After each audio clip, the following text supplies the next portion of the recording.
ஆனா நீங்க சொல்ற இந்த ஒரு வாதம் வந்து சோசியல் மீடியால அப்படியே வேற மாதிரியா இருக்கு. சோசியல் மீடியா வந்து காசுக்காக போகுது. ஆமா சோசியல் மீடியா என்பது நேர்மையான மீடியாவா? ஆனா அது எல்லா அதுல பெண்கள் எல்லாரும் ஒவ்வொரு அமைப்பும் ஒவ்வொரு மீடியாவும் யாருக்காவது ஆட்பட்டு இருக்கிறார்கள்.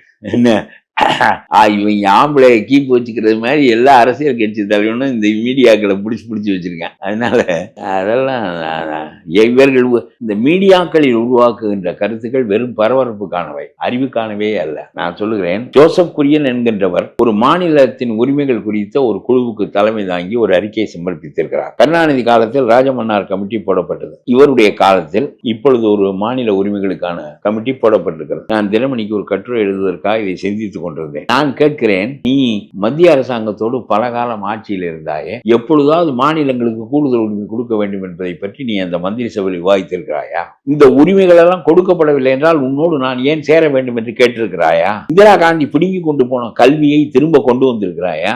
சுகாதாரத்துறையிலும் மத்திய அரசாங்கம் இறங்குகிறதே, என்னுடைய வேலையை நீ ஏன் பார்க்கிறாய் என்று எப்பொழுதாவது கேட்டிருக்கிறாயா? 5 தடவை நீங்கள் ஆட்சியில் இருந்திருக்கிறீர்கள். வாஜ்பாய் அரசில் இருந்திருக்கிறீர்கள், காங்கிரஸ் அரசில் இருந்திருக்கிறீர்கள்.